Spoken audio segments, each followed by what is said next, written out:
Hi, my name is Philipp Berghofer. I'm a postdoc researcher in philosophy at the University of Graz, Austria. And here in Pittsburgh, I'm a visiting fellow in what people in Pittsburgh call Spring. I'm working on epistemology, phenomenology, and philosophy of physics. In epistemology, I'm mainly interested in epistemic justification and in the epistemic role of experiences. Here, I argue that experiences are a source of immediate justification, and that every justification, every piece of knowledge can be traced back to epistemically foundational experiences. What I want to know, what I'm researching in this context, is why are experiences a source of justification, what gives them their justificatory force, and here I argue that experiences justify by virtue of their distinctive, presentive phenomenology. Phenomenology understood in the sense of phenomenal character, that what it is like character of experience. And this means that my system, my epistemological approach, is opposed to the currently popular and dominant externalist views. So contemporary analytic epistemology is dominated by externalist approaches, and an externalist would say that it is an external factor that is the reason why a belief is justified, an external factor like reliability.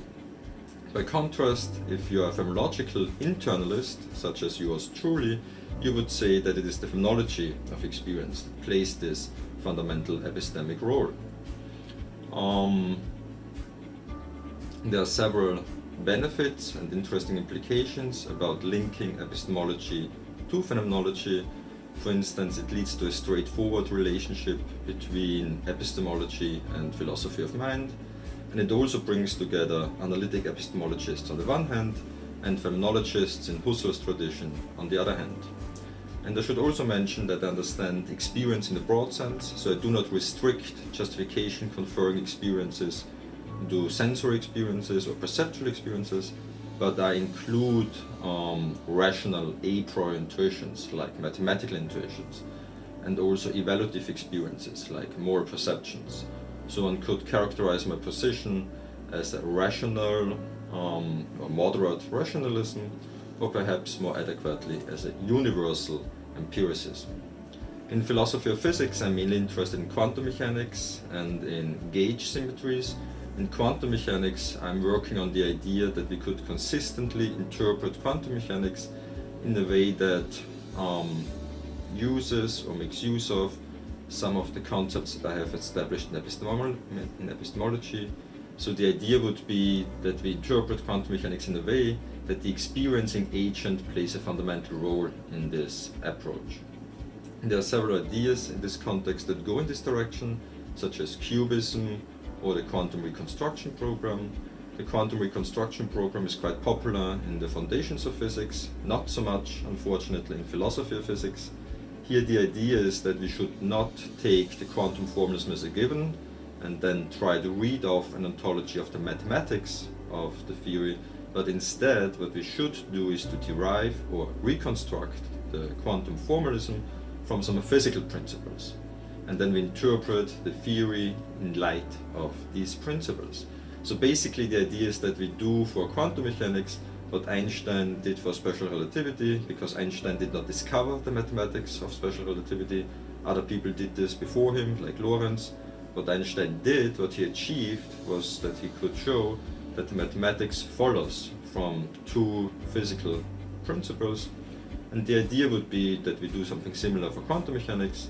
And when I say that we should do this, I mean people that are not me, but physicists working on quantum foundations, and I would be interested in whether we can partly reconstruct the formalism from phenomenological principles about the perspectival character of experience. This is work in progress, and like I said, I'm working also on gauge symmetries. Here I'm interested in gauge invariant approaches to particle physics. The driving idea here, and this is an idea that has been articulated by other people, by philosophers here in Pittsburgh. The idea is that at the heart of modern particle physics there's some kind of tension or inconsistency, and this is because on the one hand physicists, philosophers agree that gauge symmetries are not symmetries of nature, they're not physically real, But on the other hand, textbook approaches, for instance, to the Higgs formalism, would say that this formalism works by the spontaneous breaking of a gauge symmetry. But of course, how could the breaking of something unphysical, of mathematical redundancy, namely gauge symmetries, lead to this kind of physical effects? And people at the University of Graz, physicists, are working on this gauge invariant account. I have recently been granted a research proposal on this topic. So if you're interested in gauge invariant approaches to particle physics, come to Graz, come to Pittsburgh, and we talk about this.